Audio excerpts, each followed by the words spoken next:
And did you get what you wanted from this life even so? I did. And what did you want? To call myself beloved, to feel myself beloved on the earth.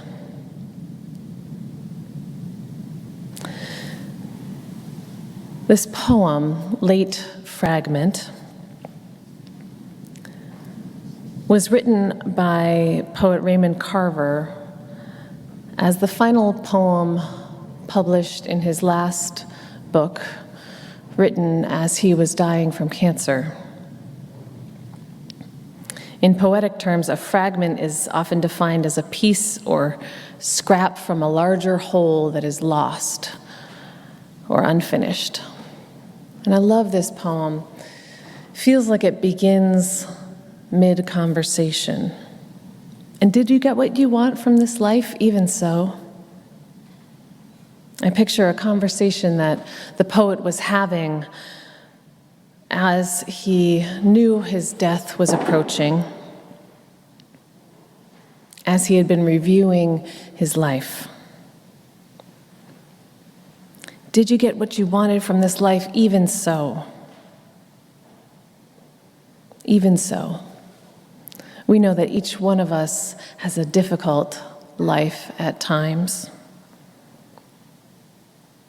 Regardless of all the difficulties, even after loss and hurt, even after all that is unfinished, all that has failed, all of the hopes that have not borne fruit, did you get what you want from this life? The poet is asked. Not what he wanted to leave behind, not what impact he wanted to have here, but what did he want to take from life? He wanted to take a sense of being loved, of being beloved, to be able to call myself beloved, to give voice with clarity and certainty, not just to whisper that I am beloved, not to hint that I am beloved, to call myself beloved, to know with certainty that I am loved. And he said that he wanted to feel himself beloved on the earth. Not just to say it aloud, not just to know it in his head, but to feel that he was beloved, feel it in this tiny speck of rock and ocean that is floating in a space so vast that our minds cannot comprehend it. That here in this tiny place for this short life, he felt that he was beloved.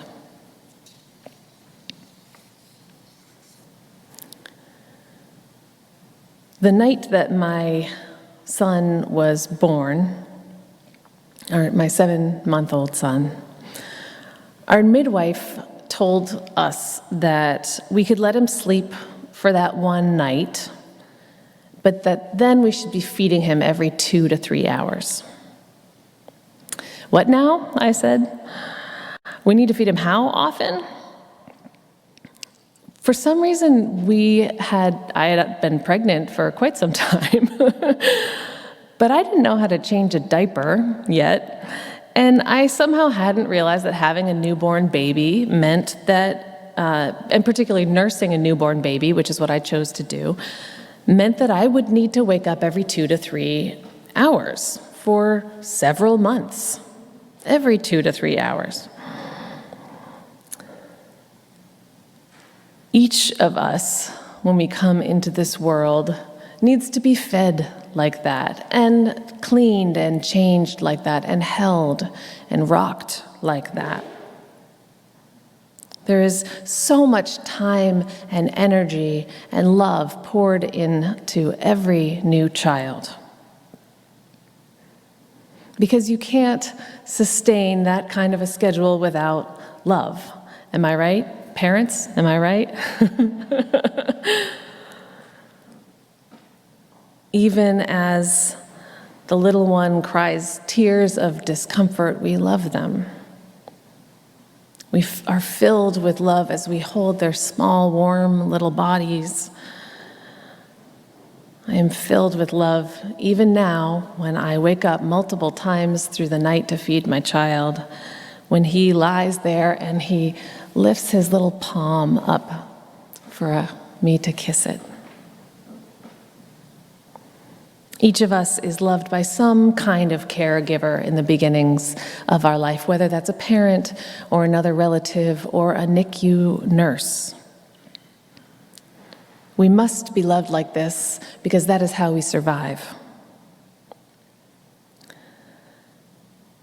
Babies are bundles of potential, and many of us want to project characteristic onto our children. We want to believe that they're going to be extroverts, or that they're going to be great musicians, or rock climbers. But we don't really know who they will be. We simply have to love them fully and completely, knowing very little about these little strangers in our lives, not receiving anything in return except for the occasional smile. And even that doesn't come for many weeks into their lives. We don't require anything of babies in order for them to receive our love. And I found that as I have become a parent, I begin to see people in the world as somebody's baby. Have any of you see the world a little bit like that sometimes? I find that it's one of the most jarring ways of seeing other people. And one of the most beautiful ways of seeing other people. It's particularly powerful when I encounter someone who feels so different from me. Someone whose views are different from me, whose life is different from me. Strangers on the street or people I have a really hard time with, they were beloved like that as a baby. Their parents or their caregivers wanted a robust and beautiful life for them, regardless of what has happened since, regardless of how much that love gets muddled or complexified, regardless of how much pain and abuse and trauma can creep in as we grow up, regardless of how imperfect that love was. Everyone was loved as a baby. Everyone enters into belovedness when they enter into this earth. And it may be perfect and it may not be enough, and it may be entangled with wounding from those people who love us. But there's a deep truth that each one of us can call ourselves beloved, right? Each one of us can call ourselves beloved, at least from that one beginning of our lives. And yet it is very hard to feel ourselves beloved sometimes. The world tells so many of us that we are not beloved. We honor the Trans Day of Remembrance and Resilience, in large part because so much of the world tells trans people and non-binary people that they are not worthy of love. In 1,000 voiced and unvoiced ways, through looks and violence, through laws and shunnings.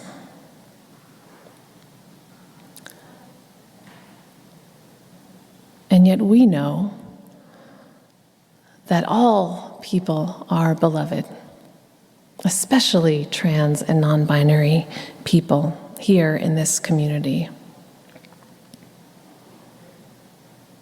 All people are beloved. The verdict this week in the Kyle Rittenhouse trial, which has shattered hope for many of us again, and come as no surprise to many of us again, is just one of the ways that our country is telling each one of us that property matters more than life, and that certainly white lives matter more than lives of color. The world tells us that we are not beloved in so many ways. Through oppression, like that which is faced by the trans and non-binary communities, that which is faced by the Black and Indigenous and people of color communities. And even just the slights and insults and cut downs and bullying that so many of us face at one point or another in our lives. We are told that we are not beloved. And yet there are places in this world, like this place tries to be at least, that exist for the full purpose of saying that we are all beloved. This congregation, which is a place which strives to be a congregation of unconditional love, maybe imperfect unconditional love, maybe love that is not always expressed in all of the ways that we strive for, but a place where we're not judged by merit or by our identities or our money or our beauty or our brains. A place where we radically believe that all people have inherent worth and dignity, that all are beloved here on earth, all should be treated with the respect that that love calls for. My friends who are here today, do you believe that everyone has inherent worth and dignity? Somebody say yes. Somebody type yes in the chat. Yeah, all right, I'm seeing clapping. Yes, yes, yes, yes, yes. Hell yes. Thank you. Look around you. If you're on Zoom, I invite you to turn your camera to gallery view for a moment. Look at the faces of the others who are gathered with you virtually. Those of you who are here in the sanctuary, look around you. Look at some of the people around you. Are the people that you see right now beloved? Are the people that you see right now beloved? Turn to someone and say, "You are beloved." Turn to somebody else and say, "You are beloved." Type into the chat, "You are beloved." Speak it out loud. Is there anyone who is not beloved, my friends?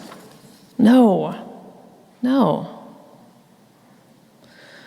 And yet, it is often so much easier for us to see the others who are beloved around us than to see it in ourselves, right? Does anyone struggle with seeing how you are beloved? We're often our own worst critics, and we certainly feel the wounds of the insults and the constriction of oppression in our lives acutely. Even when we know we shouldn't let it get us down, it does. And yet, if we know that everyone else has inherent worth and dignity, if we know that everybody else is beloved, that must mean that we are as well. Learning to love yourself is the greatest love of all, Whitney Houston sang to us. No matter if your gender doesn't fit perfectly into the boy-girl binary that our culture insists is the only way. No matter if your racial identity doesn't match perfectly with the white-skinned image of goodness that this culture insists is best. No matter if you have been bullied or abused, no matter if you are queer or fat, a person with disabilities, or if you're broke, or if you're an addict, no matter if you've made mistakes in your life, you have inherent worth and dignity. Inherent worth and dignity. You are beloved from the moment you arrive on this earth. And you deserve to love yourself, my friends. You deserve that greatest love of all. Late Fragment was the last poem in the last book of poetry that Raymond Carver wrote when he was dying from cancer. It suggests a deathbed conversation with one who is looking back on his life.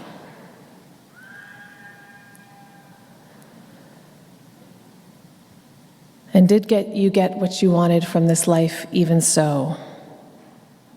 I did. And what did you want? to call myself beloved, to feel myself beloved on the earth. Since becoming a parent, my partner and I have a commitment to one another that we don't use negative self-talk around the baby. That there is someone who is listening to us now every time we say, oh no, I didn't do that well enough, or ugh, I messed that up, or ugh, I just feel like a failure. We know the ways that the adults in our lives said those things about themselves and how deep of an imprint it made on us. And so each time one of us says something negative about ourselves, we say, nope, there's a baby here. We invite each other to reframe. What's another way to say that? We invite each other to say. The greatest love of all is learning to love yourself. None of us truly knows when it is our time to die, and it feels close to some of us, I know. And it feels like years or decades or eons away for others of us. If we are lucky, when our time comes, we will have the luxury of leisurely conversations with those we are closest to in our lives. We will have the luxury of reviewing our lives and deciding what we think of them. And if we are lucky, when we are asked, and did you get what you wanted from this life even so? We will be able to look back across our years and be grounded in the inner peace to be able to say, I did. I did. I pray that we each meet our end that way. But my friends, today I ask, why would we wait until the end of our lives to feel ourselves beloved? Why would we wait until the end of our lives to call ourselves beloved? Why not call ourselves beloved right now? In this moment, in this place, and in every moment to come, whether those moments stretch out seemingly to a far distant horizon, or whether we are counting them as they become smaller and smaller day by day. Why not learn to love ourselves fully and deeply, to access that greatest love of all, so that we may feel ourselves beloved with every breath and every step, every laying down, and every rising up. My friends, I hope being here in this congregation this morning, you feel some of that sense of being held in belovedness. I hope being here in this congregation strengthens you to help create that for others out in the world, whether it's working on the bill that the decarceration team is working on, whether it's participating in other justice activities in your life, or offering some care to someone recovering from a hospitalization.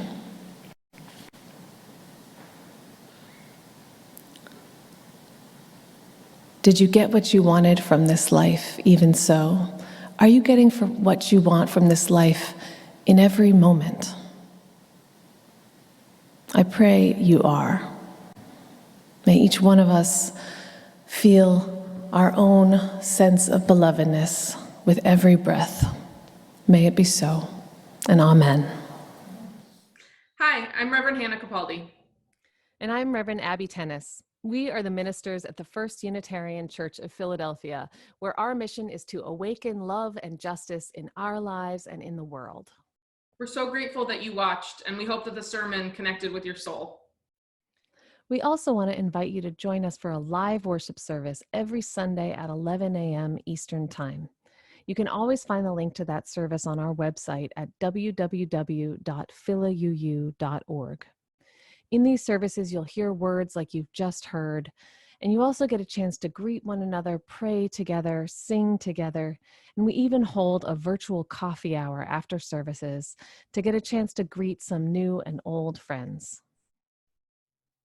If you want to support the mission of this community and you feel moved to give, you can do so by going to the website that Reverend Abbey just mentioned. You can find that link below, or you can text 215-709-5095 and follow the prompts to give. If someone in your life needs to hear these words today, we encourage you to share this video. And again, thank you so much for watching. We hope to see you soon.